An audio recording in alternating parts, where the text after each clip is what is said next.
There it is. We are live on a Tuesday night for Talk Time with TJ. That's right, Triple T, number 183 of these already. Can you believe it? My name is TJ Zebel. I call myself a professional problem solver, which I always follow up with, no, I don't know everything. I will never claim to know everything. I just have a unique way of asking a lot of questions to help people find the solutions for the challenges they're facing.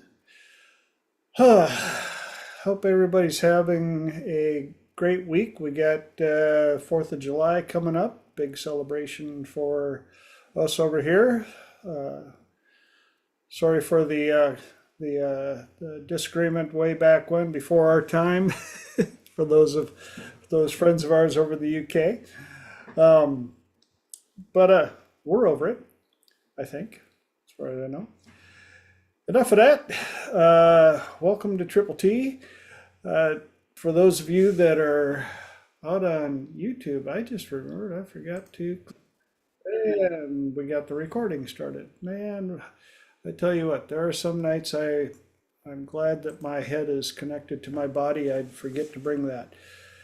For those in YouTube land, I get to say, hi, Mom. And for the rest of you in YouTube, thank you for joining. Please do me that favor that costs you nothing but helps me out. Click the subscribe button and ring the bell so you know when we're back on the air. And please share these videos with people that if there's something that you hear or see in the video and you think it might help somebody, please share it. I didn't start this for my glory. I did it because I just like to help people. And if there's something that you like about what we covered, please put that in the comments. If there's something you didn't like about what we covered, go to somebody else's profile and put a comment on theirs. Kidding, not quite kidding, maybe. Also, you can check out my website, thetswb.com, thetallskinnywhiteboy.com. That is what it stands for, has stood for that since the early 80s. So yes, before the internet, and I will stand by that. What else? On the website, you're going to get a little preview as to some of the stuff that I do. I'm privileged. I get to help people with all sorts of great things. I get to help people with depression, anxiety, phobias, grief, PTSD, smoke cessation. I get to help athletes from beginner all the way up to the pro level. It's been a lot of fun working with pro athletes. So if you happen to know any of them and they are having a little challenge, have them get a hold of me. Also, oh yeah, relationships. Woohoo! It has been, going well. Got lots of success stories, a lot of cool stuff coming out. And so if you know anybody that is looking to find somebody, or if they have found somebody and they're having some challenges, have them get a hold of me. I do offer a free, that's right, no cost to you, 30-minute consultation. In that time, I will go over what kind of challenges you're up against. And if I can help you, I will let you know. But I also promise you that if we are not a fit, I will let you know, and I will do my best to help find you somebody that can get you the help to get the changes you're looking for. Time to introduce the tie of the week. Been doing this since the first run on 24.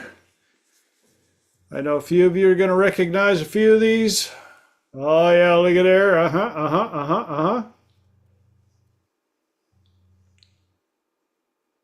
There's my guy. All right, look at there. So, let's get going. Anybody got anything cool they want to share from the last 7 days since we were here? Tell me something good. Anybody?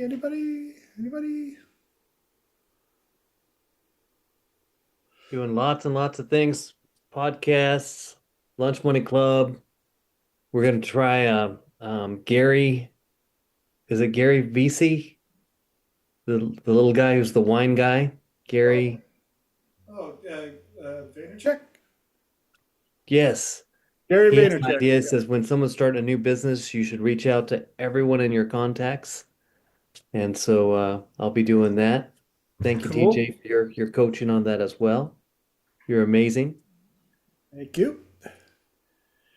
And where can they check out some of your stuff if they're wondering what Lunch Money Club is? Lunchmoneyclub.com. .com. Lunchmoneyclub.com. There you go. Check it out. Anybody else got some cool stuff they want to share? Or has it been a quiet week? That's not all bad, mind you. So, uh, if not, we will move on to a quick explanation. If this is your first time with watching Triple T, the way it works, the first hour I have three topics that I try to get through each week. Those of you that have been here know that it's been a bit of a challenge the last couple of weeks. In fact, the last 2 weeks I only got to cover one topic.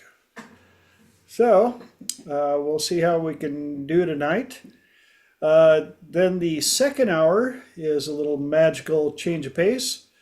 Anybody on the call gets to bring up it's open mic, open platform. Anybody on the call can bring up a question or a topic, and I let everybody on the call answer first because I like to learn as well. And give you a little heads up. I do take questions. I do chase squirrels. The problem is my squirrels have squirrels who know squirrels who bring squirrels. And so we can go anywhere. Can end up pretty interesting. Right, Lenora? Oh, very much so. You got your hand up? I do. Hi, everyone. I missed you all to bananas last week. Thank you for your shout outs on the video. It was hysterical because I was trying to like go back and forth, and if I could watch live, I was. And so Mark is like, "Hey, Lenora," I'm like, so it was pretty awesome. So thank you guys so much. There were so many great things that were shared. Mark, I definitely want to hear about how your client was that you were asking about weight loss. And I really loved what Joshua was sharing to Elijah and what Elijah was sharing. And everybody just had such great, beautiful insights. And there was another woman here, Renee, I think her name was. Yep. And she shared so much. And it was lovely to see. And I guess Brianne and everybody made my heart happy. I missed you all. That was it. Well, your absence was definitely noted, and we're glad you're back. With that, I guess it's time for us to jump into the topics. Topics of the week are the princess, honesty, and silence. I am so glad you came back to the princess because I was like, what the bananas is that? And I hit topic 2 and 3. Well, without further ado, My brain was curious. let's address the princess. And this actually came out of the relationship work that I'd been doing, and there was an Instagram reel that set the tone. And one of my female clients, when I shared it, really resonated with her. And the concept is when you are dating somebody new, you don't talk poorly about your last relationships. All of the past relationships treated you like a princess. You don't talk about what they did wrong or all the above because it is a way of revealing your triggers and your weaknesses. He cheated on me. We tried to get back together. So you can be cheated on and still try to make it work. Or he was such a gaslighter, da da da da da. Oh, so you have suggestibility challenges. Things just didn't work. They treated me like a princess, but things just didn't work. And you can leave it at that. One of my clients, her husband passed away. And he treated me like an absolute queen and passed away. But that sets the precedence for my past relationships treated me right. Things still didn't work. I did some work on myself. I changed some stuff. And you can leave it at that. You can do the same. There's so many applications where it fits. Even with job hunting. How you describe how you left. Now you don't have to, Jordan Peterson said it well, you don't have to tell the truth, but just don't lie. You don't have to tell them everything that happened, as long as you don't tell them that, yeah, I was da da da da da, and this happened. Trying to think of any questions on this so far. Yes, Joshua. Oh man, you already knew I was gonna be asking about this one. So I don't know. I kind of feel like I'd be asking for a whole lot of folks that aren't very familiar with the work. And I'm looking for some nuance here, because I know that, like, with a job, like if I was sitting in a job interview and they'd be like, okay, so you're clearly looking for a new job because your old job wasn't, for some reason wasn't whatever. It would be poor form for me to walk in there and be like, you would not believe my boss was such a piece of shit, blah, blah, blah. Obviously you wouldn't want to do that. And neither would I want to do that on date 1, date 2, probably through date 10. But I want to push back in one way, which is that past behavior is not a predictor of future behavior. It is just a indication of past behavior. And if they haven't done the work, then it will probably be something that will come back up, right?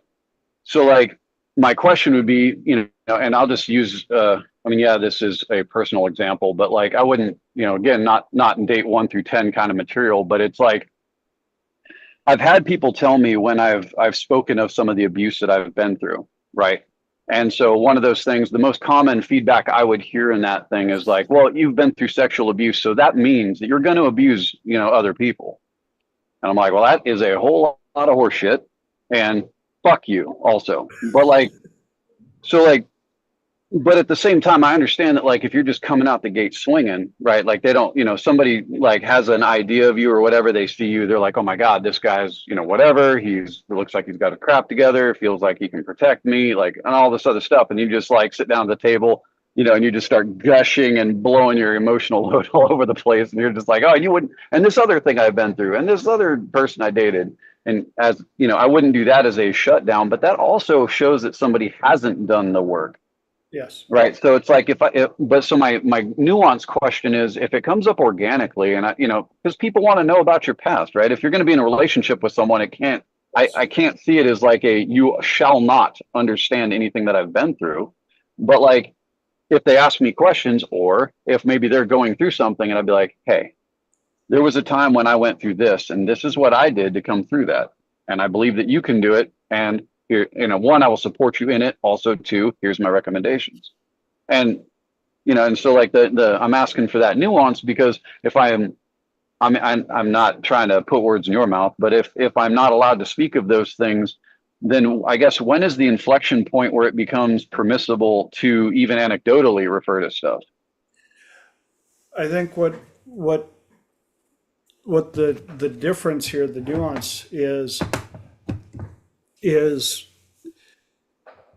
setting up the precedents for expectation. Last week we pretty much did a deep dive into expectation. Was it last week? Yeah, last week, which took up the whole first hour. Yeah. Also, I wanted to apologize to YouTube because, as you said earlier, we've been having a hard time getting past the first topic, and I Oh, couldn't that's help but okay. notice That's that that occurred about the time I got here. no, I love the fact that we get so in depth on one topic, and it's if you for those of you that are wondering, go back and watch the recording of it and the last three or four. That's why I do this. The only reason I pick three is I'm like, man, I hope I can. If one of them or two of them flops, three should hopefully fill up the hour some way somehow. But back to the original question, with building up the expectation, the main reason why my clients are my clients, especially in relationship, they're tired of dating the same loser in a different meat suit. Oh, Women, definition of insanity, man. men and women. And so part of that is the setup.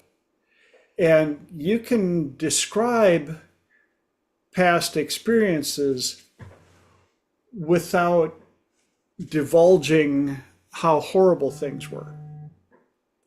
Yeah. And so in the concept of the princess,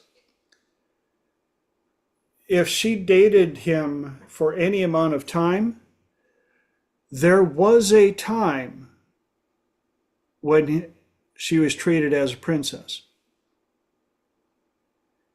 And then they found things that didn't match up. And it's the decision of, well, do you want to be like, oh, and then all of a sudden I found out that, he was doing this or he was doing that, and he took my money and all the above? Or do you just simply leave it as, he treated me like a princess, but unfortunately, it just simply didn't work out? Now the guy can sit there and try to press for information and drill down, why, why. Back to ABT. Always be testing, always be testing. If it's the first or second date, and this guy is going into FBI espionage negotiator interrogator, why are you still on the market? Does that fit into your values and criteria? And it also fits into the quote again from Jordan Peterson: you don't have to tell the truth, just don't lie. You don't have to say that, yeah, I caught him cheating with my best friend. That's what happened. You can just say, yeah, he treated me like a princess, and in the end, it didn't work out, and we chose to move on. I will, if I may, I will say that something I had heard once was, and I heard it more from the female perspective. So at the risk of possibly offending folks, I don't mean it this way. I'm not saying all women or only women, but I had heard it from that perspective, which was that typically women are in love with the idea of being in love rather than the person.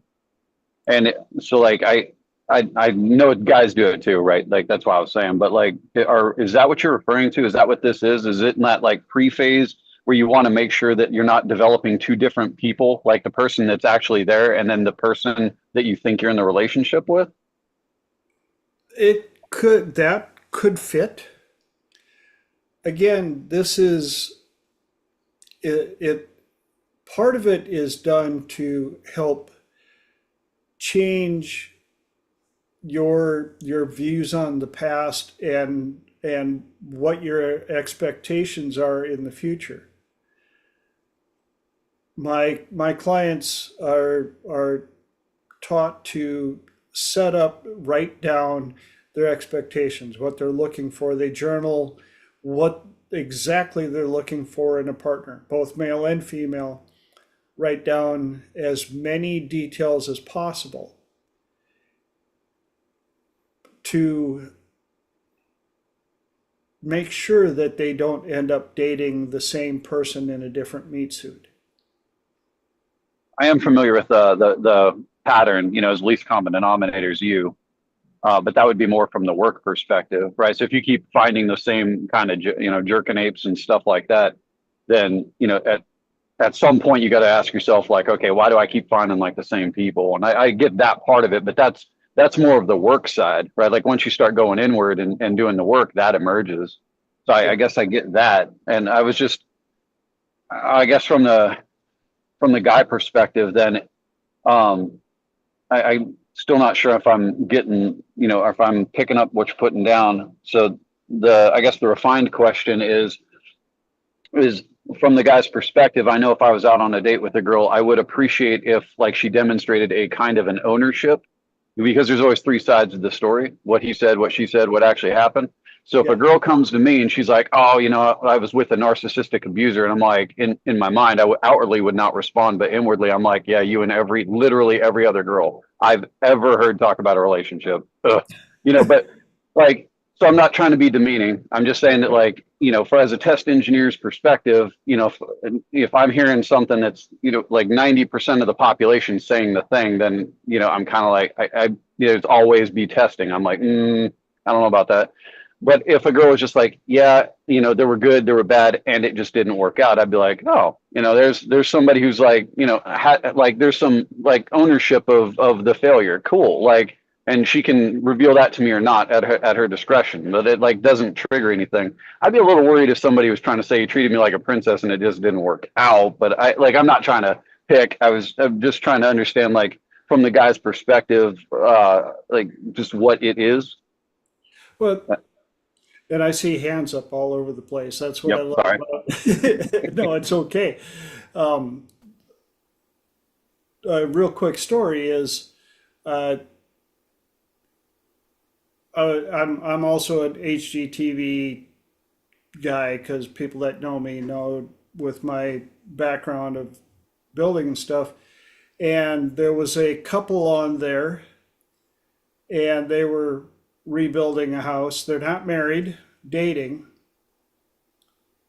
And he treated her like an absolute princess. And he got a job offer 5 states away. That was honestly too good to pass up at this point in his career.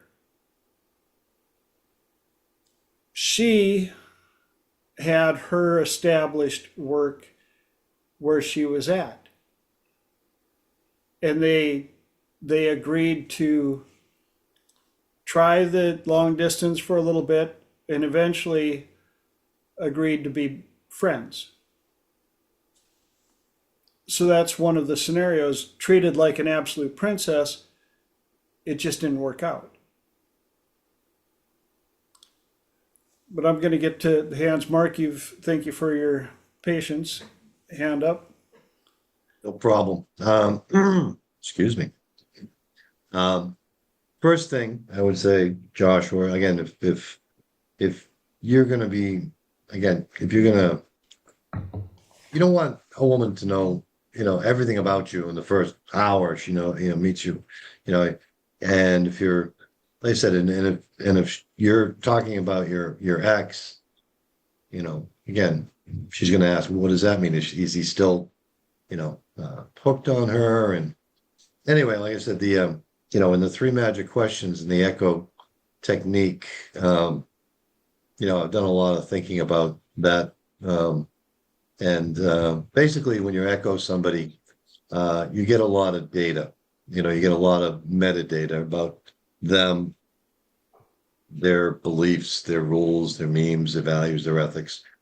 You're getting a lot of metadata as the conversation progresses, but you want to talk about yourself very sparsely. Basically, women like a mystery, They want to be able to, figure you out. But like I said, and they can do, and if they're doing the same thing, like I said, if they're capable, again, another advantage women have is to be able to analyze the metadata in real time.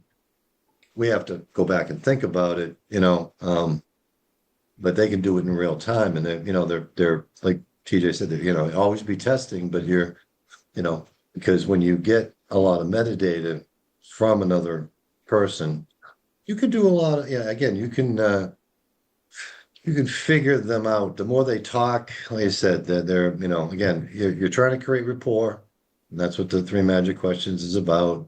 And it works in again, in the workplace, it works in the boardroom, the bedroom, wherever, so if you're echoing somebody, like I said, you're going to get a lot of information in a very short amount of time. And women can analyze that in real time. Men have to I have to go think about it, what was said, what it meant. And, they said, but you want to be talking very little about yourself in the beginning, and, again, again, you want to remain a little bit of a mystery, basically. Okay. Women love mystery. They're like, those reality shows. They like to figure stuff out, and I agree with TJ about, having a list of not what you don't want, because because if you get one box checked off in the list of what you don't want, well, that's just it. That's, but if you have a list of what you do want in a relationship, that can be very useful and helpful. So those are my thoughts. Like I said, but don't reveal too much in the beginning. Enough, like TJ was saying, and as you get to know the other person, you can begin to share more. So, so that, like I said, but again, and if she's going to, and like I said, and if you're getting that kind of, she does nothing but talks about her ex. I mean, does she want you for a therapist? I mean,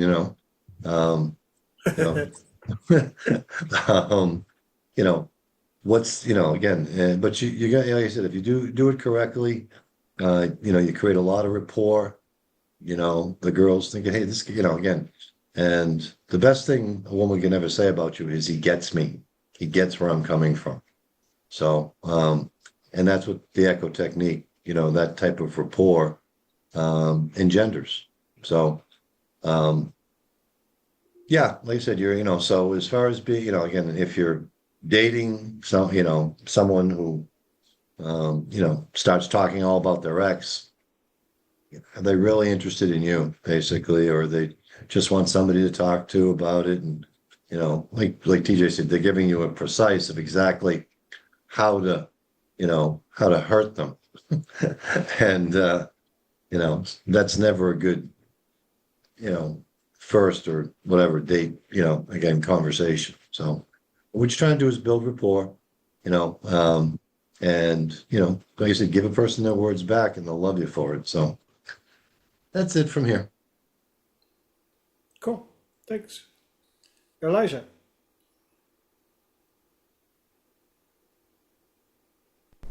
Yo, Yo, can you hear me okay? we can. Yo. So, couple things. I think what I hear TJ saying is don't be a complainer, right? Stop yourself from complaining. Because, and I know you guys are probably sick of hearing me saying it, but I'm going to say it again. Frequency, right? Your frequency is going to determine everything. If you are continually attracting the same person with a different pace, it's because your frequency is the way it is, and that's who else is on your frequency, right? And what frequency do complainers put out? That kind of victim mentality, that kind of like, well, obviously I did everything right, that refusal of self-reflection. I think you called it doing the work. And so, you know, we have a very limited bandwidth of what we can be aware of at any given time. You might have heard the number 7 plus or minus 2, right? That the conscious mind can track 7 plus or minus 2 chunks of information. I'll say it that way, chunks of information. And it's got nothing to do with how intelligent you are, how many you can track. It's more to do with how interested you are in them. The more interested you are in the things, the more you'd be closer to the 9, and the less interested you are, you'd probably get bored or start drifting off somewhere around the 5 mark. And so if you just fill your mind and your awareness and your thoughts with the things that you love and enjoy and make you happy, then you will have insufficient bandwidth left for any of that negativity to occupy your mind. Now, it sounds overly simple. Surely that can't be it, can it, Elijah? Surely not. Surely you're not just telling me to think positively. And I'm really trying not to say that. But the fact of the matter is, if I'm all excited and joyful and thinking about things that I enjoy, I don't have time for stress in my life, bro. There's no room for it. And when you start emitting that frequency, then who are you going to meet? And who are you going to get to interact with? I do also agree somewhat with what Mark was saying. There should be an element of seducing your significant other always. Okay, I don't care if you've been married for 45 years or if you've known each other for 45 seconds, you should be trying to seduce each other all the time. And that does involve surprise, that does involve mystery, that does involve, a little bit of the unknown, right? Now, obviously, like he said, don't lie, right? But there is some magic in keeping things light and bubbly and fun in the beginning, and then when it is time to remove your own shield and share some of your vulnerability about your past with the other person, it's an opportunity to connect deeper than you did before, because everything was light and fun up until this point. And the person will feel like they know you more now because, you led to a point where you felt comfortable enough to reveal such things. And it's a progression. It's an always continually happening and progressing thing. That's kind of how relationships work, at least in my mind. So yeah, just a few thoughts. Stop complaining, I think is the main message, Thank you. Awesome. Thank you. And there it is, Lenora. I love this conversation. And I definitely have very different thoughts than everybody else. The first thing that I would say is to be curious. When we talk about always be testing, it does not mean always be judging and always be skeptical. It means always be testing. So when you can be open, when you can be curious and open to what they're sharing, if they're saying something along the lines of my ex was so-and-so, rather than perhaps stopping at the eye roll, which there's nothing wrong with the eye roll, I would continue to move beyond it. And I would say, okay, yeah, so is everybody else. And what's this person's story? Are they going to resonate with me? Am I in that frequency? Because I thought Elijah did a beautiful job with that. Especially with how intuitive people can or cannot be, especially with how intuitive this group is. Allow yourself to be open to the idea of maybe this person is for me, maybe they're not, and it's all okay. I can still be curious. I could still be testing, and I don't have to be overly skeptical. I could just be open-minded and make my decisions as they come. Awesome. One other thing struck, squirrels running all over the place with all this good information, is you can always find something good to say about someone. And especially if they were a past relationship, past lover. And this is where the statement, you don't have to tell the truth, just don't lie. With all the traveling that I did and everything, yes, I've been in a number of relationships. And if asked, I could find something good to say about each one of them. And a couple of them at the end were definite candy-coated psychosis. But I don't have to divulge that. I don't have to badmouth them. It just, in the end, things didn't work. Just like with some of the jobs that I've had. Great place to work for somebody else. And that brings up another topic that the squirrels were. Every person is somebody's perfect match. I've dated some great women that were not my queen, but they were definitely somebody else's queen. I know, because 4 or 5 of the women I dated married the next person they went out with. And I think they're all still married. So apparently I was the preparer. Who knew? But you can still, like I say, talk about what they did right, how they treated you right, what you liked about it, which helps set up the precedence of expectations for the future. Whether that be a relationship or a job, which is basically a relationship of another style. Elijah. Okay, it's technique time. I was reminded when you were speaking just now, there's this thing called the 1 plus 100% technique. Okay, and it's usually made for building rapport, but you could use it in this context. Basically, if there is someone who is completely opposed and they have all the opposite views of you, you find the 1% that you can agree with, and then you zero in on that 100%. So let's say we have, we use a political example. Let's say we have a Democrat and a Republican, right? We have a Trump hater and a Trump lover, right?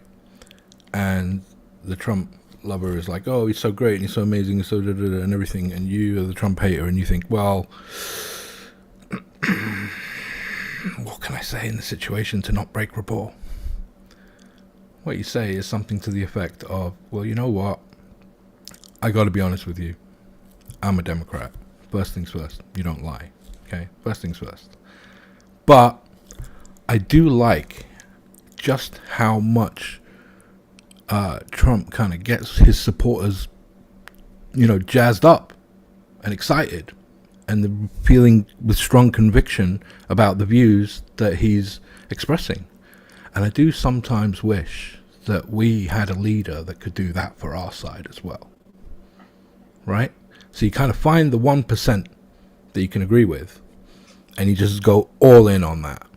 In a relationship context, let's say somebody did you wrong or whatever in the past, you would find the one, oh, but she was really sweet or he was really sweet in such and such a way. And I really appreciate that. And I hope that I can find that again in whoever it is, that blah, blah, blah, blah, whatever, right? And that way you can remain positive about something that might be more negative than positive overall, Okay. The other thing, and this is some complete blah, blah, blah, blah, words, Elijah. Okay. This is something completely different. There is a guy called John Gottman. Dr. John Gottman. He had this thing called the Love Lab, and he would invite couples and have them have conversations, and he would study them, the body language and the words and the expressions and the way they sat and all the rest of it. And he got to a point where he could predict with a 97% accuracy whether or not the relationship would succeed or fail. 97%. He could tell you if you would stay together, or if you would get divorced, or if you would break up, or whatever. And then he started thinking, well, what if there was like one key variable? What if there was like one thing in particular that if it was always there, the relationship always makes it, and if it was ever missing, then the relationship always fails? And he found it. Do you want to know what it is?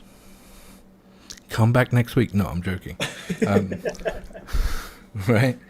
I've watched that show. If the relationship always succeeds if the woman feels like the man is being positively influenced by her good intentions towards him. Okay? If the woman feels, whether he is being positively influenced by them or not, if she feels like he is being positively influenced by her good intentions towards him, the relationship always succeeds. And if she starts to doubt that, then it'll start to wobble. Go check out John Gottman's work. Genius guy. Thank you. Thank you. Mark. Just to pile on with Elijah, yeah, I love me some Gottman. And the one part that he missed that you didn't mention, you probably know it, but he used to go to coffee shops on the weekend, Dr. Gottman, and he'd listen for one thing, and you always know it when you hear it between couples, and it was contempt. Okay. And when you hear contempt between, people in a relationship, that's the 92%, that they're not going to be together in a year. And he'd introduce himself, give him a card, ask if he could try, talk to them in the future. And test retest was 92%. The other thing that, if again, women always want to change us, as one of my clients used to say about his dad told him, he said to a woman, a man is a piece of wood to be whittled into that, that image of the one. And the healthy thing is to give her splinters once in a while, is to resist that change. But what Elijah said was absolutely true. If he acknowledges that everything she's doing is for his, benefit, that's where, that's my understanding of it, is the relationship will make it. So, and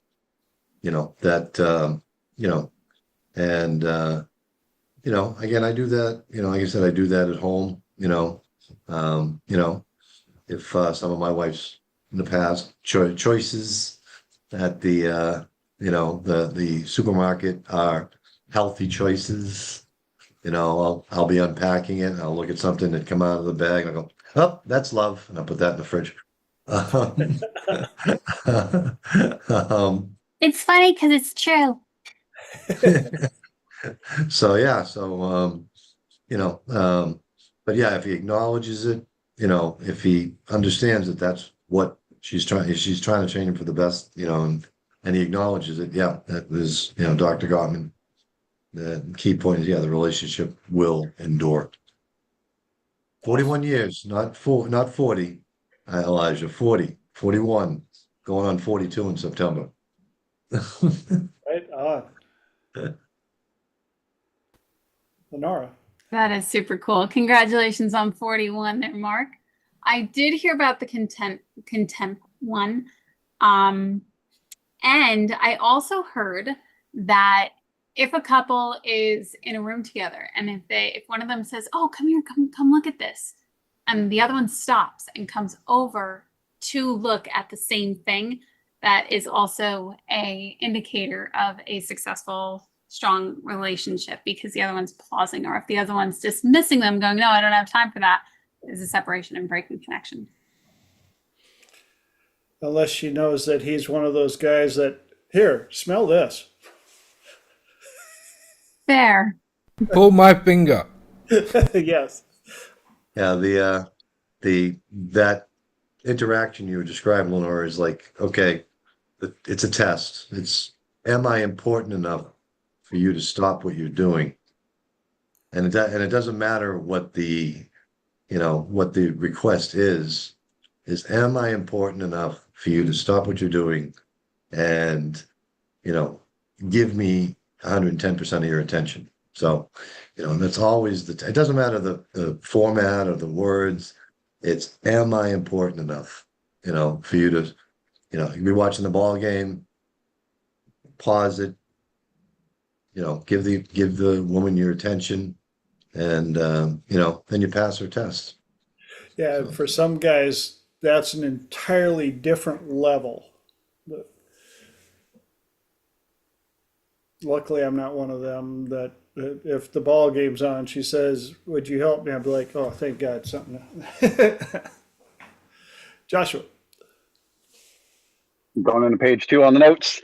I wanted to seek a clarification on that, because I've I've had friends that will kind of do stuff like that too. Full confession, not a lot of relationship experience in that. But when I have been asked, it would be like, I mean, I'm like up to my waist in like the crawl space or something, and I'm like, or in a wall doing electrical work, and be like, hey, come see this, and you're like, Yeah. like, come on, man, you know. And so, I mean, in a relationship, is there like, my immediate thought with that was more of like a, if you guys are just palling around and you're doing stuff, yeah, I absolutely agree. At some point though, that feels like a dangerous test, because it's kind of like, you find what you look for, right? That's synchronicity, right? So if you're looking to cause somebody to fail, that would be a very easy way to set yourself up for failure. So I was curious to like, when does that become too much? That's where the understanding and outliers live. If they understand that you're in a position of, yes, I'm in the attic and you want me to come down and watch this cute little cat video on your phone that you could easily save, but you get butthurt because I won't crawl down and it took me 10 minutes to get into that position. That's a situation. But you would That's, verbalize that, right? Like, it happens once, you came out the crawl space, you went, you thought it was inappropriate. At some point, without getting angry, you would verbalize that, hey, I didn't appreciate that because I was in the middle of yes. that. And if you wouldn't mind, just, because you could have shown me that video anytime, if we're sticking with the cat video example, right? Obviously, for important things, of course, you can call me anytime. I'll come running. I are your hero, right? But yeah. And if you verbalize that, then again, I think the other person would appreciate that level of honesty, and it's again building and moving forwards, right? I think. And if they then violate it repeatedly after you've already verbalized it, then it's a red flag, right? But you got to, everybody deserves a second chance, or everybody deserves benefit of doubt, right? At least once. So, yeah. Mark. Joshua, it was the Super Bowl where the Patriots were down early in the third quarter, and I was a huge Patriots fan. And my wife and I are watching it on the couch. And again, I don't miss any of these tests because I realized that women are always testing to make sure they're the most important thing in your universe. And the Patriots are just starting their amazing, fantastic comeback. And she's like, "Hey, we're going to talk about going down the Cape this summer." Now it's February, okay? But I don't fail any of these tests anymore. I, Anymore. I 22 years, I was a guy, Lenore, okay? So, I fully support it, and I love your honesty and your sincerity. um, so yeah, I paused the game, turned, gave her 110% of my attention. We talked it through. It took about 20 minutes. And I passed her test that she was more important than that. And then I got to get to go back to the game and flip past all the commercials. Um, but the most important thing about that was I passed her test. Okay. And I don't fail them anymore because when she starts talking, you know, the part of my brain goes, okay, is this a test? You know, and I never fail those tests. So, because I'm always primed for, and, like I said, again, I know some other guys that, again, they could be in the middle of some video game and, getting to the last level. And the girlfriend says, "Hey, can you give me a hand here? Take out the trash." Yep, boom. And their relationship lasts because when a guy stops failing a woman's tests, her estimation of him being the one gets injured. Okay, it gets lowered by some perceptual number. And usually, I think in couples, when the woman is only goes on so far so long, no wooing, like I just said, no romance, no adventures, and he keeps failing her test. It gets down, in my opinion, gets down to a certain point where she starts questioning, well, maybe he isn't the one, and she'll still go through a period of 3 to 6 months test, more intensely testing to see if there's anything left, and that's when they drop the atomic bomb and say, yeah, that's it, we got to break up. When she's finally given up hope. And that's just how I see the model. And then the guy runs to me and it's like, how do I fix it? And Yep. usually my answer to him is, have you got a time machine? Because that's the only way you're going to fix it. And if you do, I want to borrow it this weekend. But yeah, I go from the premise that women are always testing because they want to know that they're the most important thing in our universe. And when I started to demonstrate that, the course of our relationship improved exponentially. And I've been lucky enough to have 4 couples before the absolute crumble come to me. 2 of them I was able to save, and 2 of them when we got done, because I don't work with them as couples. I am not a marriage counselor. When they came to me, I said, yes, I will work with you both independently. I will help you with communications and researching inside who's the one getting butthurt, who's the one that is trying to take control, where are the challenges.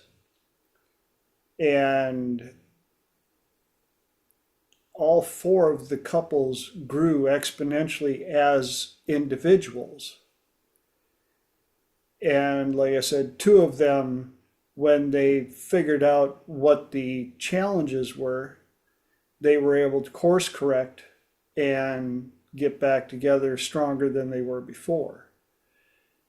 The other 2 realized that they had just simply grown into different people.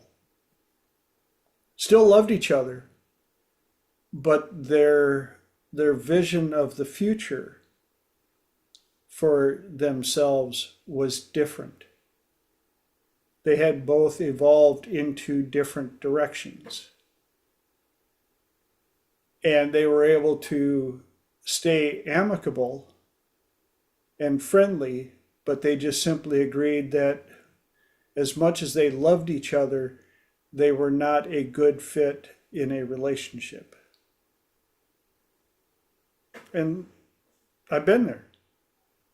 You know, some of my past relationships, I still care for them deeply. Would we work as a married couple? No. No. And so we accept that. Joshua, you got your hand up? Yes, sir. And I got two things here that I wanted to bring in just to kind of hear what y'all's opinions on it are. Elijah, I did want to say that yes, setting boundaries is definitely something I'm about. So, for example, this is kind of harkening back to our previous conversations. I think it was last week. But as a kind of a classic guy, splitting my attention is a bad thing. So if I'm focused on something and somebody's asking me questions, I know that you're talking. I have no idea what you're saying. And if it's something I got to give focus to, I'll just be like, hey, give me a sec. You know, and I'm not being mean. It's just like, hey, I really need a second because I cannot process two things at once. It's not that I don't care. I literally cannot. I got the fusion of knowledge thing going on. So it's like if I'm playing Elden Ring or Dark Souls and you're bothering me, that's going to be a whole problem because that. No, I'm just playing. But so my question was more of like on the line of well, there's two things. One, I've been in conversations with some of my friends that have asked me because they sense in me a certain stability, but like I don't, I'm really not trying to do the dating thing. So a lot of times like they'll come up and they'll ask me questions about what they're going through and how it is that I do what I do. And my answer is my drama level's got to be a 2 or lower at all times. Right? This is what I say to them. But when they're asking me questions like that about the test, right? And this is why I'm asking it, is because some of the things that I say as an ideation guy, I see the similarities and relationships between seemingly disparate concepts. And so I bring it to an example of which I said, as you know, it'd be like me as a guy coming up to you and asking you like repeatedly, but I mean, in groundedness and in calmness and in just objective, like honest care. Hey, I just want to make sure you're not cheating on me every day. Every day I wake up, that's the first thing I'm asking you. I'm going to make sure I ask you at lunch. I'm going to make sure I ask you at dinner. And it's in the most loving way possible. How long are you going to go until you're like, this mofo doesn't quit asking me if like I'm cheating? I'm going to go cheat and earn it. Right. And so like when it comes to the test, that's why I'm asking the questions, because it's like, I get it. You want to be the most important thing in my world. But part of the reason that you care about me is because I can protect, I can provide. But like, there's a little bit of the archaic saying. What I look at in modernity, the man's responsibility is to set the environment and the container. Right. So like I am the boundary of the container. I create the environment in which the people inside of my purview can explore and experience life. And should they find themselves on a little bit over their center of gravity, I could help like stand them back up and then hands off and let them get back out to life and again. Right. But so I look at it, with the testing is, I get it from the biological perspective, but I don't get it from there was like a structural perspective, right? It's like, you're kind of like, well, I hope this bucket holds water here. Let me get my power drill out and keep poking holes in it, and like, oh, look, the bucket's draining. Like, I knew it. That's defense. I do understand that, but I don't think a lot of people do. So one of the examples that I'm aware of that this is occurring, it'd be like, you're doing whatever. So I could be woodworking, I could be doing my 3D printing, I could be drawing, or whichever. And they'll be like, hey babe, can you make me a sandwich? And you're like, so at what point, and that's why I got to ask, because this is why I push back. At what point is it I'm letting you know that you're the most important thing in my life, but you are disrespecting the shit out of me right now? And I see Lenora's about to jump all over it. Let me back up. I wanted to say earlier, so this was, I know I missed a smidge of it, but as somebody who is in a relationship, it is a give and it is a take, and it goes back and forth. And just like there is respect, it's not an immediate of, I'm here, hello, come give me your attention. It's not like that at all. There is very much, and I imagine that anybody in a long-term relationship can attest to this, there is a pour into each other. There is a loving and a patient and a waiting and a, I know you're having a tough moment and I'm going to give you as much patience as I possibly can. And you hope in that moment that the other person will do the same. You also know that things that are important to you, for example, every Tuesday I come down here and I spend time with you all. And my husband knows that it's important to me. So he's like, all right, I'll see you in a little bit. Even though he would like to be the one spending time with me, he recognizes that this is important to me. And that is that give and take. And that is that I see you. I really rather be with you, but it's cool. Go do your thing. So we are not all vicious. I promise you, we are not all vicious. There are some very lovely, lovely women in this world. And Renee, I love that Renee is smiling right now. It warms my heart. And I know Holly very, very personally, and very, very kind-hearted people. And there have been many, many of other females on these calls. And I believe, I'm quite sure, if I can recall all of them, they're all in this frequency. Yeah. So raise your frequency. And I've been blessed to work with amazing representatives of the female race. So yes, I'm all for it. Who here believes in time manipulation? Triple T, of course we do. Triple T, of course we do, because this first hour is again, blip, gone. And tell him don't worry, he's blurred out. See, you're getting a Yes. live action right now. Like, hey, thanks, love you. Um, I'll see you. Hi, everyone. See, live action, literal real time example. Could Yeah, we have right? even better divine timing? My heart. Thank you Well- for the divine timing, Renee, and significant other.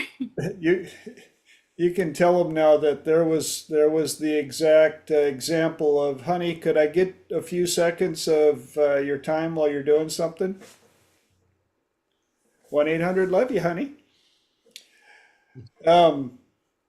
Mark, one more before we got to Just switch just gears. one more thing. I was going to say, Josh, if you had a regular loving mother, she tested you, but you didn't. Like I said, women talk a lot in parentheses, and we're guys, we don't hear the parentheses. Joshua, go clean your room. The parentheses before that statement are, Joshua, if you truly love your mother, you'll stop what you're doing. And then we hear the Joshua, go clean your room. And the parentheses after is, if you truly love your mother, that'll prove that you truly love your mother. But we're guys, we don't hear parentheses. We don't hear implied content, basically. So At least at first. right, well, but yeah, but yeah, like I said, mom tested you if she was a regular mom, just by, Joshua, go clean your room. But you didn't hear the parentheses before that, which is, Joshua, if you truly love your mother, you'll stop what you're doing at this exact moment. You go clean your room, because that'll prove that you truly love your mother. But mom will always forgive you. A good woman will always, like I said, forgive you for, but yeah, but we don't hear parentheses, but mom tested me. So, And a lot of this is pointed out in stand-up comedy. yeah. I believe it was not Tim Allen, another guy out there. He says, Bill, my wife has an interesting way of asking me to do things. She'll say things like, "Are you cold?" That's not a question. That means, would you please get me a blanket? Are you thirsty? He goes, I'm so well trained now. I don't even blink. I just get up and go get her a glass of water. Notice the humor in it, Joshua. Yep. And There then, is humor. in it. Passing the test. and then we got the female comedian that points out and goes, ladies, if you're trying to change a man, do you understand? They are the lowest form of the human cycle. They are at their base. They are they on the element scale, whatever. Man is inside lead and other salt and the other. Man, trying to change him is like trying to bend a rock. You got what you got. The guys are going, oh, she figured us out. Thanks. Love you, honey. Learn to time hypnosis, bro. Huh? 3 words to anybody, even if you're female. Learn hypnosis, bro. Yes. Learn hypnosis, bro. Yes. It is, without a doubt, I'll look at the camera as I say it, without a doubt, hand on my heart, it is the greatest skill set and most wonderful gift I ever came across. Yes. Learn hypnosis, bro. I'm telling you, it's not about manipulation or remolding or reshaping. It's about understanding better. You understand other people better. You understand yourself better. You get that fluidity back. Learn hypnosis, bro. I'm telling you. Yep. It's Couldn't the agree best. more. The best skill set ever. And guess what? Once again, one topic, 1 hour. Here we go. You're welcome. And we're off to hour number 2, which is that magical moment where it's open platform, open mic. Anybody on the call can ask a question or bring up a topic, and everybody else on the call gets to answer first. So if you're watching this or you're watching the recording, please join us. You don't even have to know how to spell NLP. Just simply be on. You don't even have to ask a question if it makes you uncomfortable. We love seeing your smiling faces. But if you have questions, we would love to hear them. Lenora's got her hand up to start off hour number 2. I do. And I want to share something because I know you guys are amazing. And I have questions very specifically about energy. And I feel like Holly and Elijah may have some insights on this, but I'm definitely open to everybody else's also. Can we all just summon Fran while we're at it? Just Yeah, everybody just think agreed. Fran, because she's the energy queen. That is a very good call. I did send her a message at the beginning. When you're working with somebody and you are the practitioner and they're the client, do you ever have a flood of energy that happens to specifically come through your body? In my case, it comes through my arms, to the point that while they're doing stuff, I'm doing stuff with them. So it's like I'm drawing out energy, and literally arms are moving. It's happened a couple of times, and I'm curious to know your thoughts. Yes. Yes, is that all? Are you doing the same thing that they're doing, or are you doing different things? I'm not necessarily watching what their arms are doing and mirroring them. They can actually be quite relaxed, and their breathing is changing, and you can tell that they're moving something, or like one arm is moving, or they're kind of gently moving something out of their vicinity with their eyes closed. Meanwhile, my arms are quite literally navigating and pulling stuff. Your arms are moving intuitively? Yes. Yeah, that's good. That's fine. Keep going. Trust. Trust the feeling. I love how Elijah just gave like a green light to it. I Yeah, was it's just fine. curious as to what else it was. Don't try. I'm not trying. Yeah, just do. It's fine. It's good. What do I think about it? Mhm. I think you must be very intuitive and talented to be able to do such things. I think no harm can come from it so long as your intention is good, Okay. so long as you're holding their outcome in your mind. I think Oh, I love that. it can only reinforce the work in a positive way. Okay. Thank you. Because if I'm the client and somebody's walking me through something with certain practitioners, and depending on the level of safety that's there, my arms will start moving. Like I've been like a spaghetti noodle. Yeah, keep doing that too. That's okay. Okay. It's fine. Thank you. Mark. I was thinking, like I said, the energy when we get the connection, when we have that heart connection or whatever, in doing the energy work, sometimes like I was thinking about the holographic array. That was the scroll that whispered, and people will basically move things with their hands, and they'll be like. Like They'll Iron be Man? they're rifling through their holographic array, and they're, sometimes it'll be like, there's just this thing, and it's like right there, and they're describing, the holographic,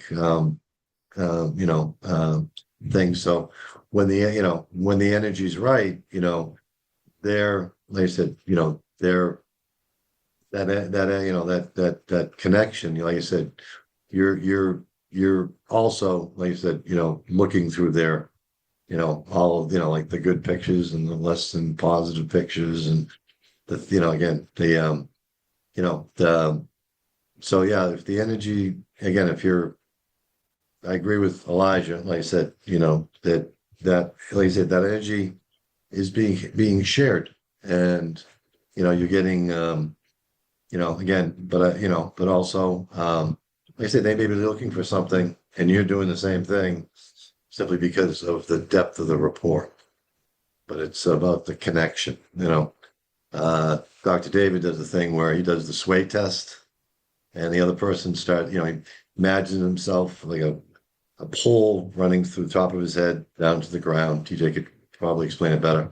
And there's a big magnet circling. So he's starting to do this. And if he's got the rapport, the other person will start doing this, so it's about connection. It's about energy. Not something I think about, but it's, again, it's in there somewhere. And then when you mentioned, sharing the energy, I was thinking about, the holographic array and, that, how we, like I said, when we connect to people, we have that connection, we're, we may be, that's what they're, like I said, so it could be a little bit of that, like I said, so that, that merging, Dr. David does a thing and he couldn't normally pull somebody my size to the ground, but once those Bluetooth sync, he could just grab me by the arm and sink, and I just go right down because of the connection. So, anyway, but that was my thoughts on it. Yep. Thank you. Much appreciated. Joshua.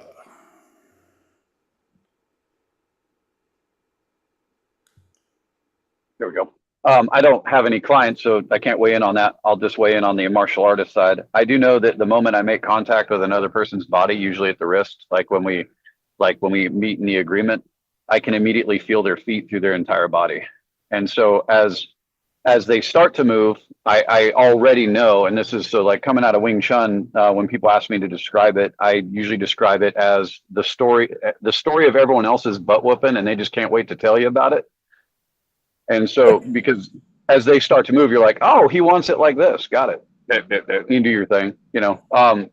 So I think as far as the energy, you know, the energy is concerned, if you're making a connection and you're feeling, you know, that energetic movement, then it's, you know, it would just be I think like Elijah said, a measurement of the connection, right? So they, to where your nervous system is starting to be influenced by the energetic or resonance with the, you know, with the other person. So I also no, it'll come back to me. I had another thing I wanted to say. Oh no, I just remembered. Thank you for Squirrels. yes, thank you for mentioning Fran. I totally forgot. I wanted to say that at the beginning. Last week we talked about like the boredom response and like, you know, maybe like needing to go pee or something, like every time I'm bored, like in my case. And she mentioned, you know, like every time you do it, do squats. And I started doing that. And it was just this, like I was having this conversation with my body, and it was just like, I got to go to the bathroom. I'm like, okay. And it's like, wow, you're being really agreeable about that. Oh yeah, because we're gonna do squats after. And it's like, I don't have to go to the bathroom anymore. I'm like, nah, you said it. So like, even at 3 o'clock in the morning, body's all like, oh, I gotta pee, and I get out, and I'm just like ready for them squats. It's like, I'm sorry, nope, no apologies, no mercy. And so she's totally leveled up my game, and I gotta blame Fran for like none of my pants fitting because my quads are swelling up with all the squats. So just I wanted to give her a shout out. It was great advice. I love it. Top 10. Awesome. Definitely. I don't think I would be doing squats in the bathroom in the middle of the night, but I love that you are, and that is awesome. Yes. And I've got a little, when I work with clients as well, especially on long days like today, I will, when I leave my office, I am physically hot, but I feel cold. Like I'll go downstairs and Tina's like, man, you're warm. And I'm like, it's a little chilly down here. But it's because of the constant energy transfer back and forth when working with clientele that my body does react to it.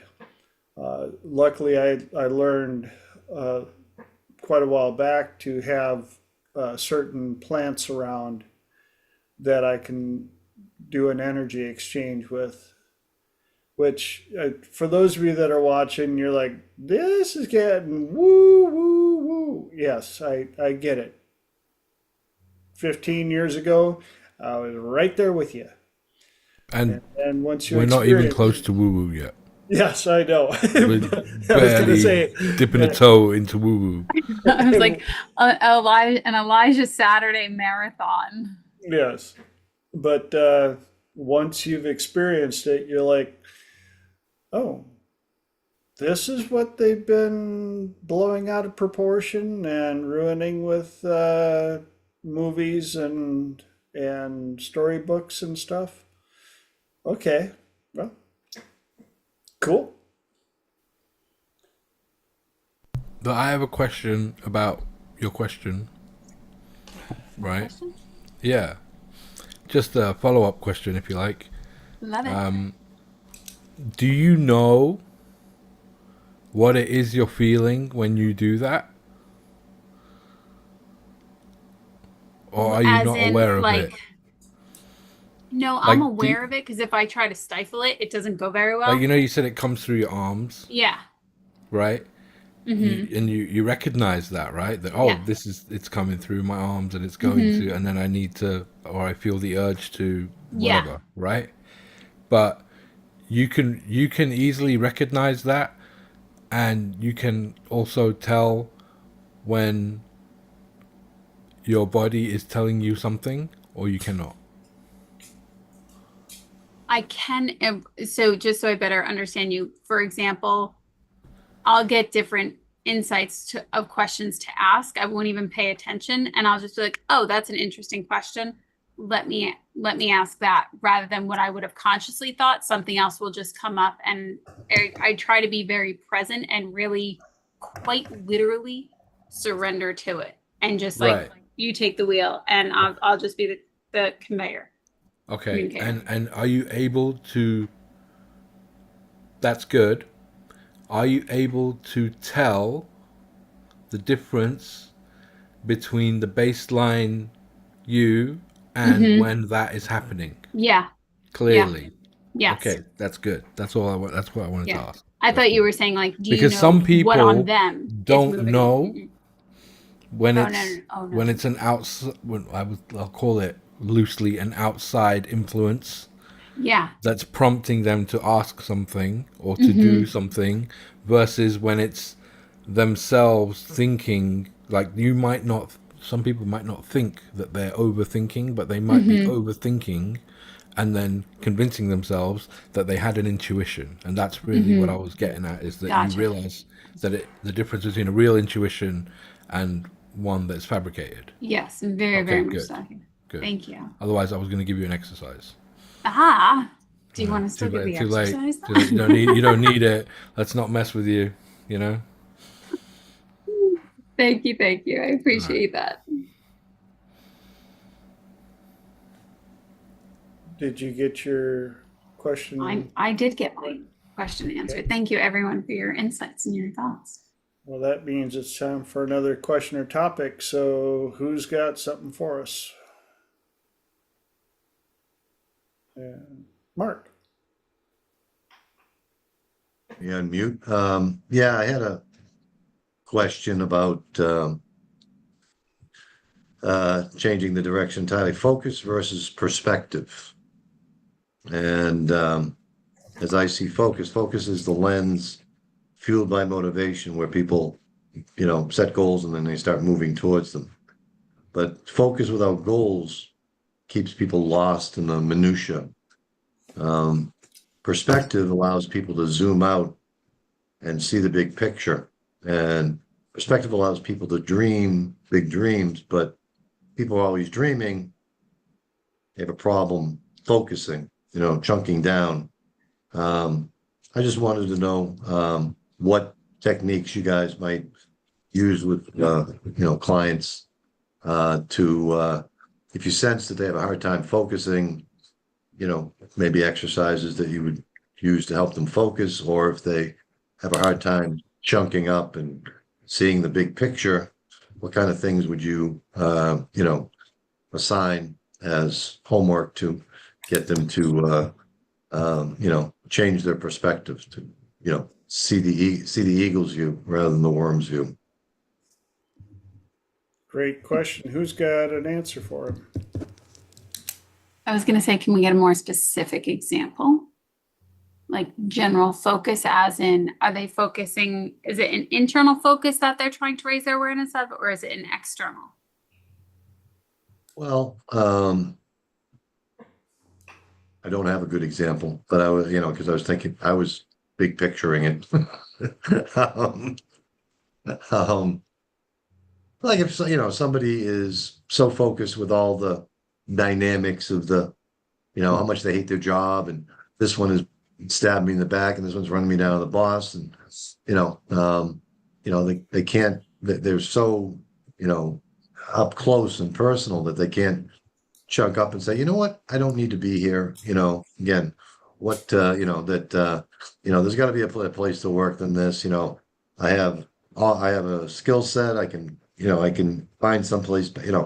Getting them to readjust their perspective so they see the possibilities. And like getting a new job or something like that, or rather, and sometimes people are like, I'm gonna join this company. I'm gonna, within 6 months, I'm gonna be CEO. I'm gonna be running this place, but they can't focus on what the steps that they would have to do in order to move forward, because they lack the focus. The ability to chunk down and to, again, focus their attention on what needs to be done next. Okay. Joshua, Thank you for elaborating. got your hand up. Again, I lead nothing. I have no clients, that kind of thing. I don't start a business. So I can just tell you from the perspective of a person who has had the one coach in his life, and from that perspective, I can share with you what was done for me to break hold of my stuckness. And so when I was talking about core energetics before, I was referring to out of this book, The Hands of Light. It's by Barbara Brennan. Um, and this is going to seem a little bit ridiculous, but this right here, this little blue book, is what I got out of that 8-week course that the lady offered me. And one of the things that I got, like a lot of this is exercises that were, she would ask me things like, well, what do you want? And I'd be like, I don't know. Like, I could do the list of things I don't want, right? But I couldn't do the list of things that I wanted. I couldn't tell you where I was going, and going back to my high school sport, which is orienteering, land navigation with a compass and map, if you didn't know. It's basically cross country with a purpose, as I like to joke. You need 3 things to navigate. You need where you are, where you want to be, and a point of reference, right? That's the triangulation. And so when you or when somebody's having trouble being able to think of a new idea, or they're stuck, it means their brain is grappled onto something and can't transition. Right. And so, like in my case, I was stuck in misery. I hated the place that I was. I was, working as a test engineer, working like 16-hour days, 7 days a week. Like, I mean, I hated it. And it was like, well, you hate it there. Why don't you just leave? And I'm like, and my brain just explodes immediately, because I'm like, what does that even mean? It's like being Crichton from Red Dwarf, brown ketchup on lobster, and that's the end of that. But so what she had me do, one exercise was every morning or every evening, whenever, depending on the person's activity cycle, I just want you to write down 10 things of what it could be like, right? Or what it could be. Or, what that does is it softens, right? It softens the deadlock on things. Leaning back to the other thing that we've kind of spoken of before is incubation, right? And affirmations, right? So asking questions instead of what, where someone might get stuck, right?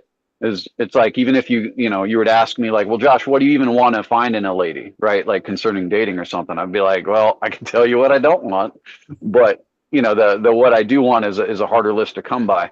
And if that's the way their mind is calibrated, then all you need to do is offer them ways where they could just start softening the idea, and you take off that pressure that they have to produce a solution now, which allows their incubation to take place in their brain. And then affirmations is the next step to be able to start generating the right questions, like, hey, how did you succeed already at doing this thing? How did you accomplish that? You just ask them those kind of questions, and now their brain's like cooking with the right fuel.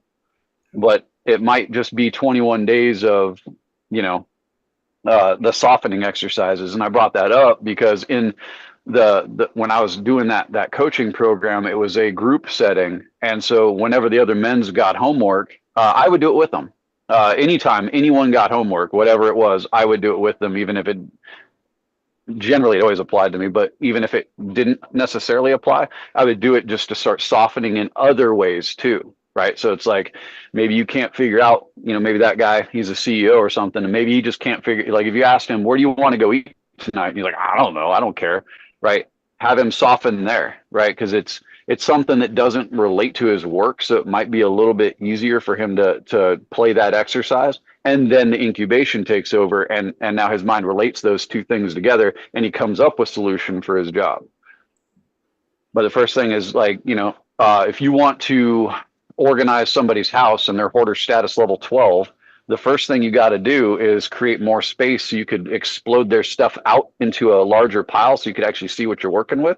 And then you start doing the cyclone and putting things away, one at a time until everything goes back in order. And then you've got a pile of the stuff you could discard. But first you got to give them more space. So anyway. Good stuff. Elijah, I see you. Oh, you see me creep into my mic. I'm not quite sure how I want to say it. I'm just going to start talking and see what comes out. I think it is very important to know what you want, right? Probably the first step of anything is knowing what it is you want. And let's say you want a brick wall, okay?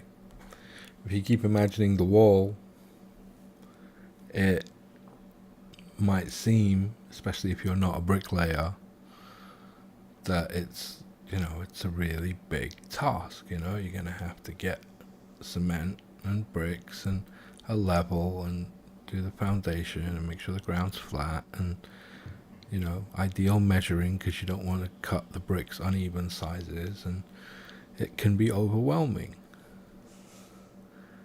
But the thing is, you don't really think about the wall when you want to actually get it done. You have to stop thinking about the wall as a whole. You have to think, I'm gonna lay this brick as perfectly as a brick can be laid.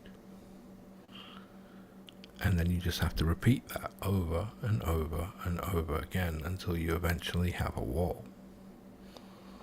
And so really it's about understanding and having this ability to shift from one point of view to another. I wonder if I can do this. Can we do this?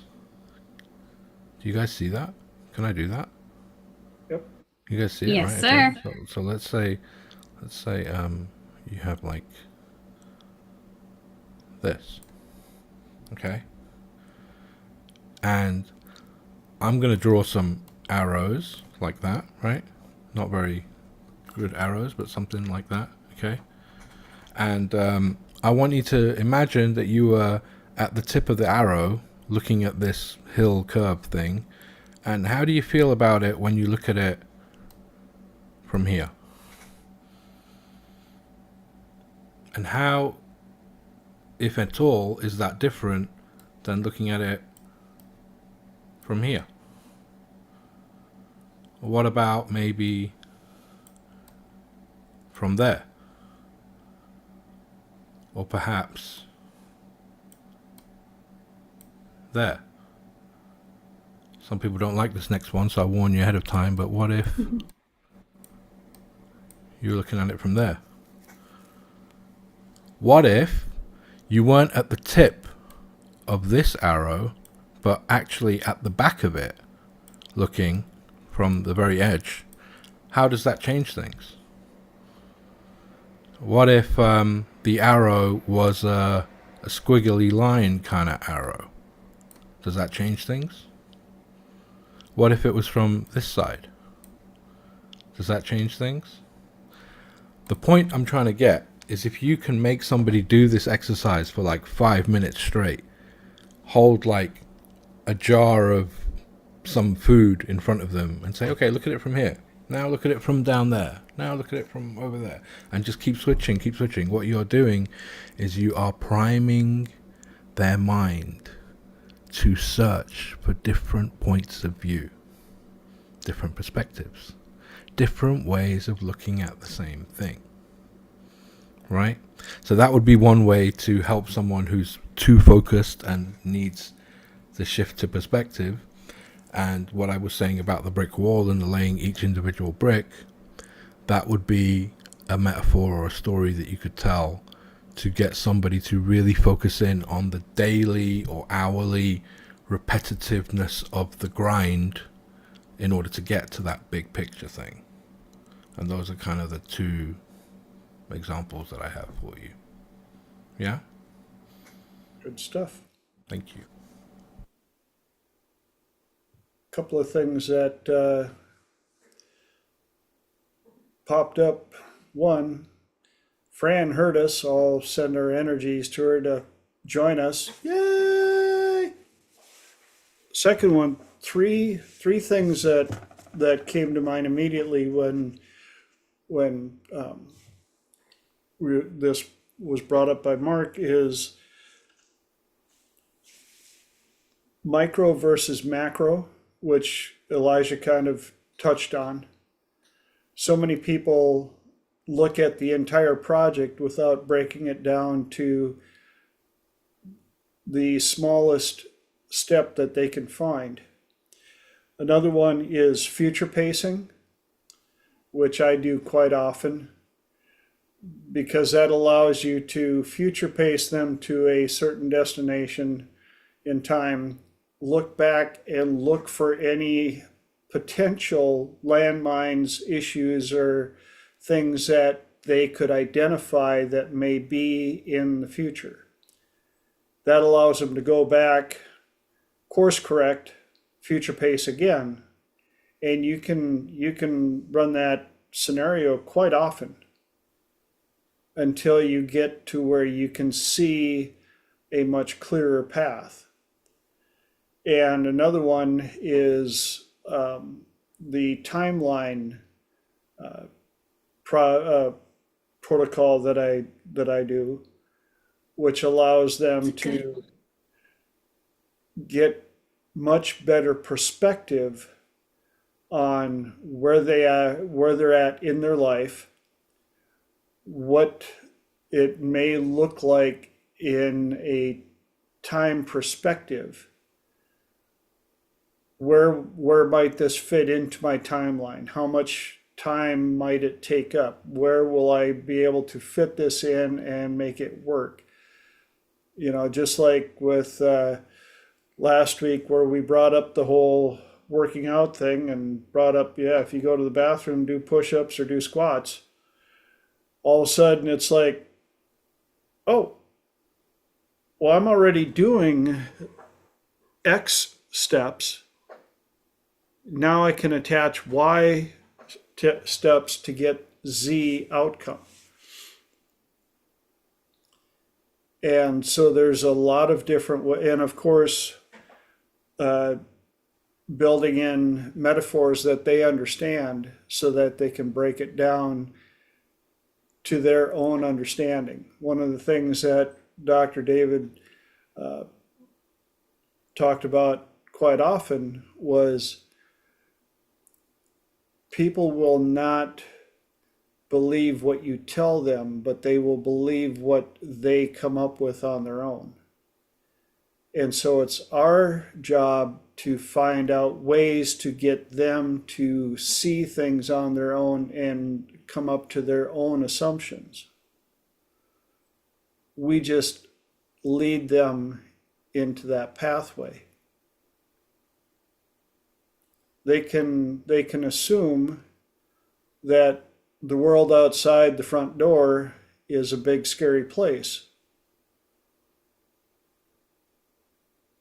And we can get them to feel like they're in a safe place and think about all the times that they have opened the front door and that old belief system wasn't true.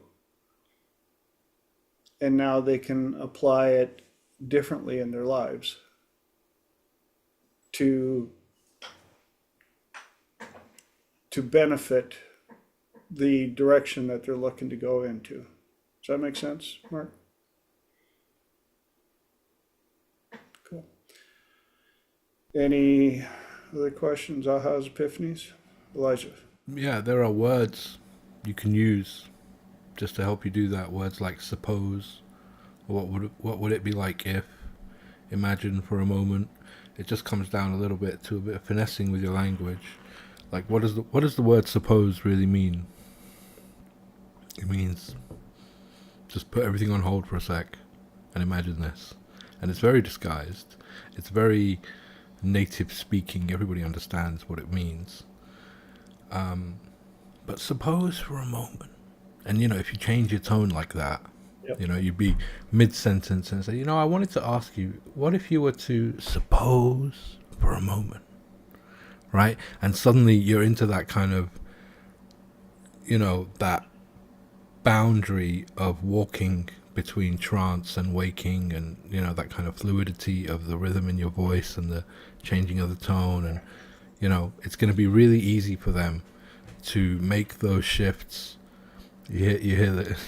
Even I hear my own embedded suggestion, make those shifts, right? You can kind of really finesse it, and do it. I'm sure you'll do it beautifully, right?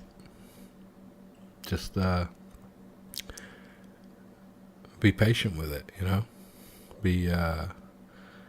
be okay with it taking longer than you wanted it to for them.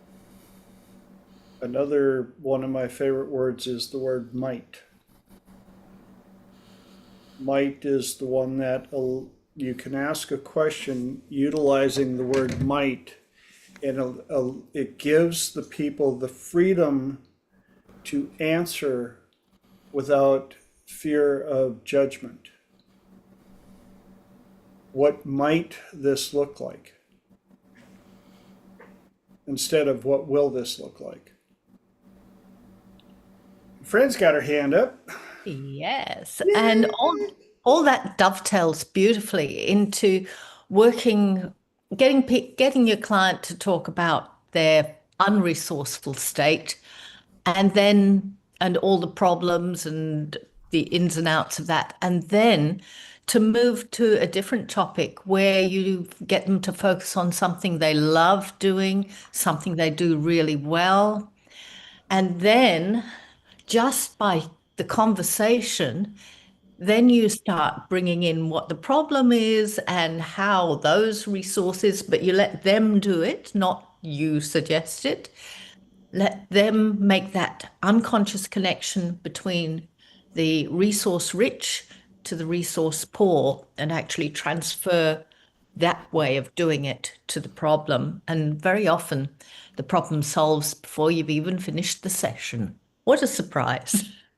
You'd be surprised, to add on to that, you'd be surprised the more disconnected the two scenarios are, the two situations are, the better it works.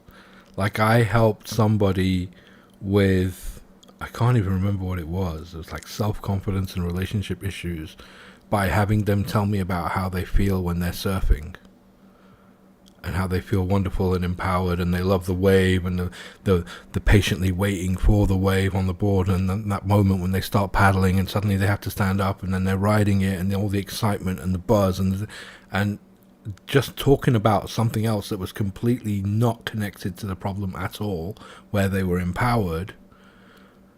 That same kind of incubation that Joshua was talking about earlier, like their mind made the connection without me having to tell them, this is what you really need to feel like in the other situation. You know what I mean? Very Ericksonian. Yeah.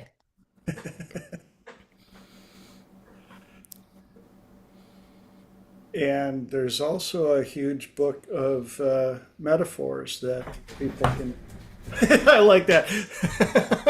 You know you're in the right group when I say the red book of metaphors. And everybody's like, Can you get it out fast enough, Elijah? You know it. This Yes. book is freaking awesome. Pretty good. yes. It's awesome.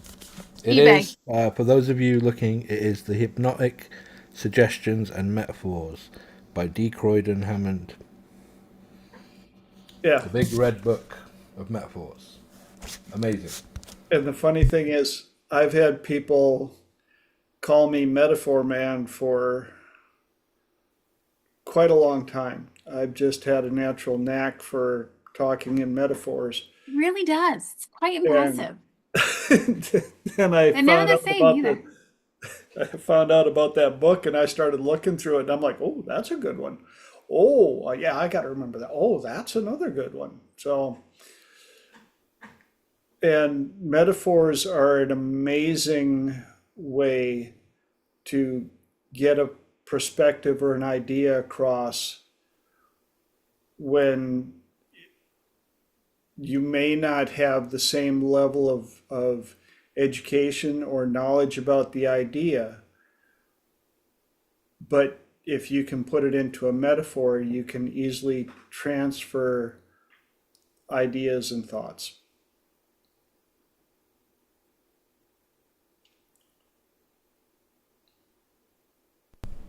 Lenora. I just wanted really quickly, Fran, we were missing you earlier. We had questions energetic wise. And then Joshua also shared his very exciting news about your awesome recommendation from the other week. So I wanted to have him have the opportunity to share it with you, or go hit rewind.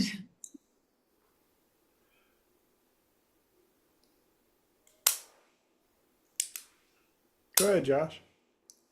No, I'll just jump right on in on that one. Fred, I just wanted to thank you because, we were talking about like boredom responses and stuff. And like, I was talking about like how mine tends to be like, well, I'm going to go use the bathroom.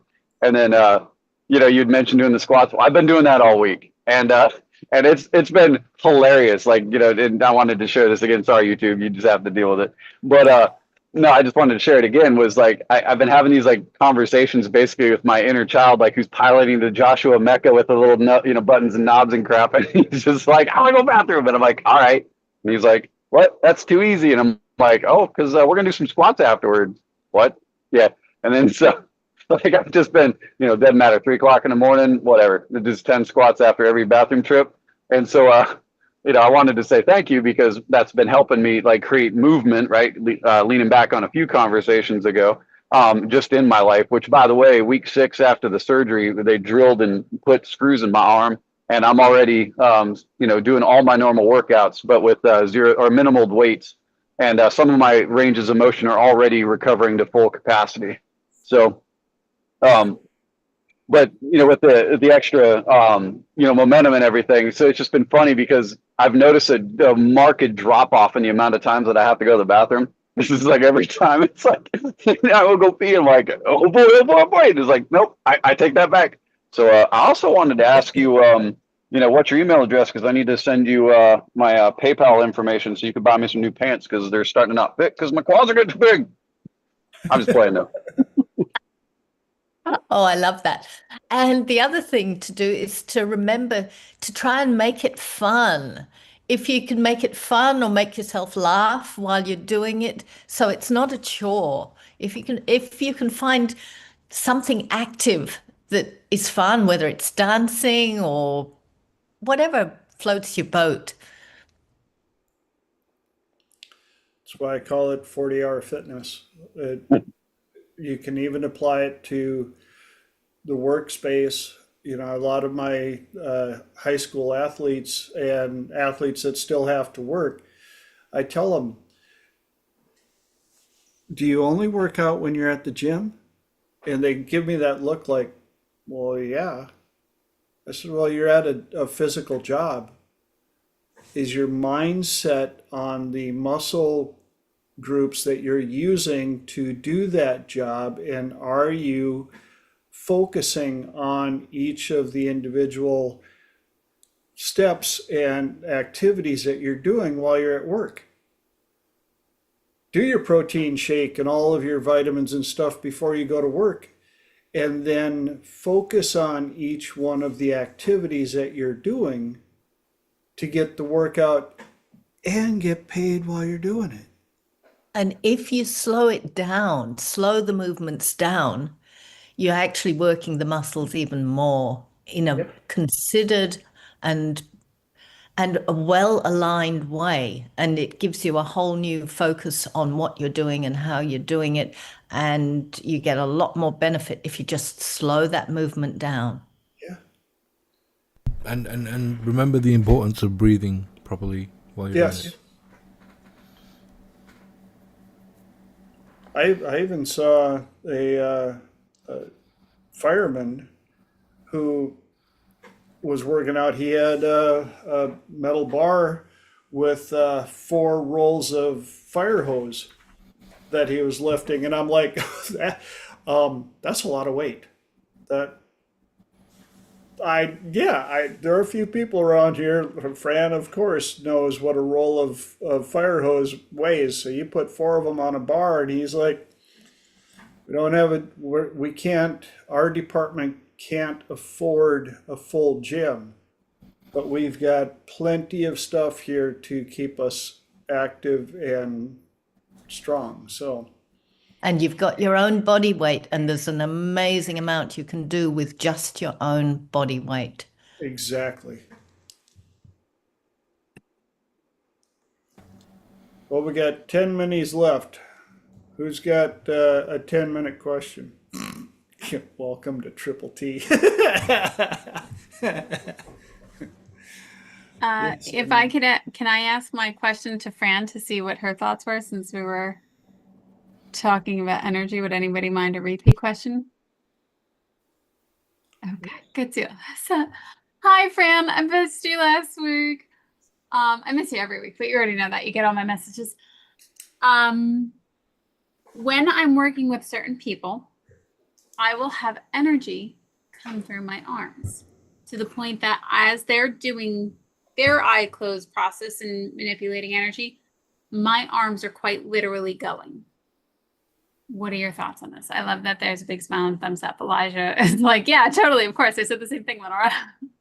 Absolutely normal just means you're channeling heaps of energy and Okay. just be conscious on allowing it to flow. That's the main thing.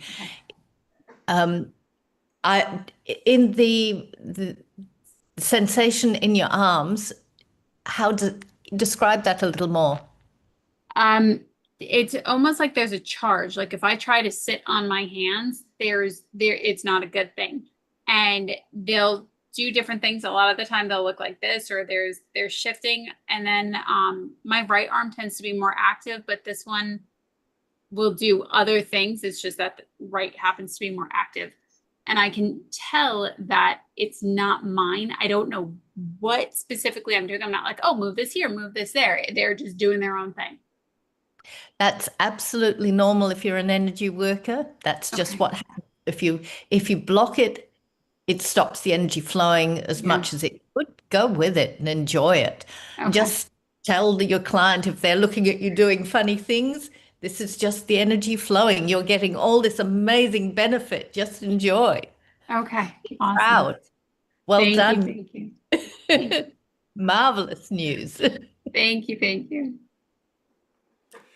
And for those of you that are watching out in YouTube or watching a recording, these are the people that you want to get a hold of. We've got some amazing practitioners here. And if you don't know how to get a hold of them, go to my website, send me a message, and I'll get you in contact with anybody here. It's what we do. So, yeah. And we've got lots of different time zones represented here.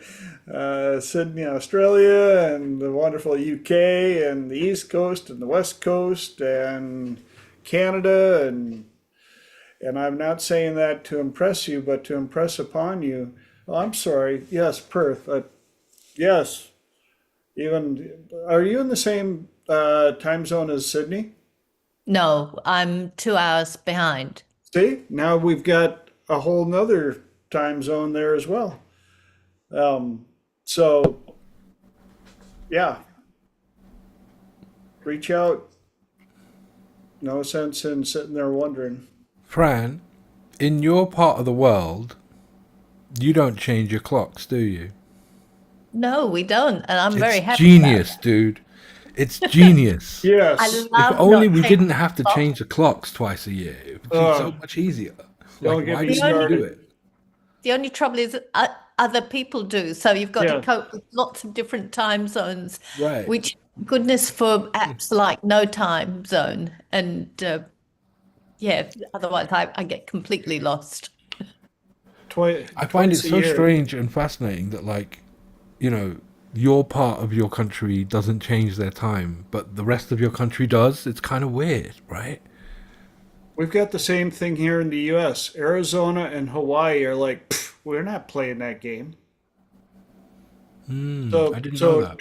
Twice a year, I post the same meme. When the Indian chief was explained what daylight savings time was, his reply was, only white men would cut 1 foot off top of blanket and sew to bottom to make it longer. Right.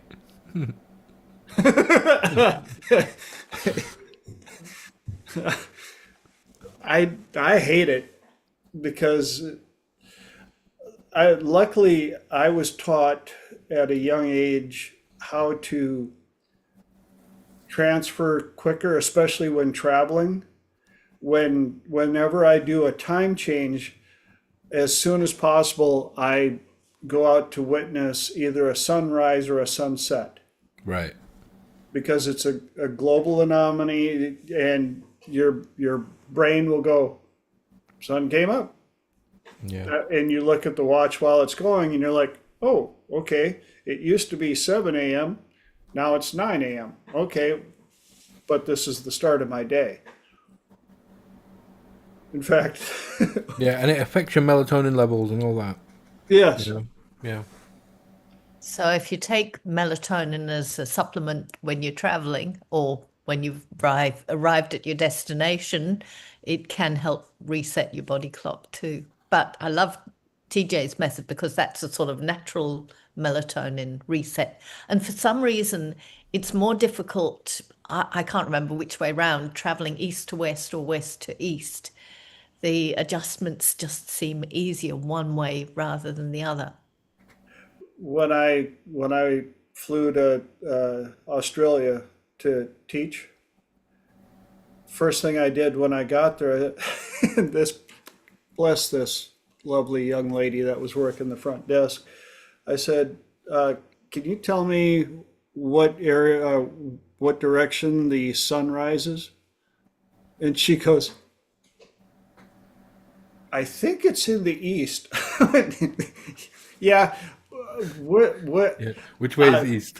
Which, where does it rise on the building here? Does it rise over here? I said, because I would like to have my room facing wherever the sun comes up. And she goes, "Oh." Then she had to ask everybody that worked there, "Where does the sun come up around here?" Three other people. "Well, in the east, duh." She's like, "No, is it that part of the building?" They're like, "Yeah." I'm like, if at all possible, could I have, because I'm going to have to get up early anyway, so I might as well get up and see the sun come up to let my body know the day is starting, regardless of what time it is, where you've been living for the last how long. We are here. Day is on its way up. So that's a little trick with travel. And those people that have the privilege of non-city light pollution, if you can actually have your curtains open and see the stars while you sleep, so when you open your eyes, it gives you a whole wonderful connection to the earth, the cycles, the rhythms of the universe. And at full moon, sometimes it keeps you awake. Or if you live, I lived in Norway for a while and experienced the land of the midnight sun, where the sun just kind of almost goes down, then it comes back up, and then it almost goes down, and comes back up. I found out why they have blackout shutters and shades on the houses, because if the sun never goes down, the amount of energy you still have. 4 in the morning, and you're just like, da da da, what time is it? Oh my gosh, it's 4 a.m. I should probably get a little sleep one of these days. Lenore, you got your hand up. I just had a quick question for Fran. What is your favorite energy book? Gosh, actually, I think my favorite energy book is by Sanaya Roman, and it's the Orin series of books. Okay. They're Awesome. channeled books. You mentioned one a couple of weeks ago that I have that I pulled up on Amazon. And it was I think that channeling was book. Illusions, but that wasn't specific. That wasn't particularly channeling. Okay. Oh, good on you. Have you It's loved it? tiny. It's a tiny Tiny. little book. It's so easy to read. I was so happy when it arrived. I thought it's going to be some big book I'm going to have to get through. But it's tiny. It's called Illusions. The one that she recommended was a slightly different one. You know, I also No, like it's with that, open to Lenora, channeling. Is that the Yeah, one that you're that's- talking about? Yes, that's the Another Orin good book. series. That also arrived. Elijah! Oh, And my the one I'm going through right now, I will get to these two, but the one I'm currently going through, this is called "I Will Not Die: An Unlived Life" Aw. by Donna Markova, and this is fantastic, absolutely fantastic. Okay, I'm on it. Thank you for buying it, Elijah. Well, kids, time manipulation once again. Just like that. 2 hours. Blip. Mm-hmm. Oh, and if this is the first time you're watching, you guys are like, what's that mean? If you want to make time slow down, do a plank. A minute immediately gets much longer. 5 minutes lasts forever. And then we get on Triple T and 2 hours goes by like, doot. So I always want to thank you guys for offering up your amazing commodity of time. I still don't know how to reproduce it. As soon as I do, you'll be the second to know. But until then, thank you, thank you. I love you guys so much. And for those of you out in YouTube land, love you, Mom. And please that book, Elijah. Yes, live while you're alive, please, as much as possible. Do what you can. If you have any challenges or would like help on anything, get a hold of me. Free 30-minute consult. I would love to hear from you guys, see if there's anything that I may possibly able to help you with. And if not, we got all these amazing people here as well. So with that, have an awesome week. I hope to see your beautiful faces back here in 7 glorious days. Love you all. Bye. Thank you, everyone. Thank you, TJ. Good night, people. Bye, Have a nice people. 4th of July. Ooh, you too. Thanks for tell your ancestors thanks for helping us make that happen.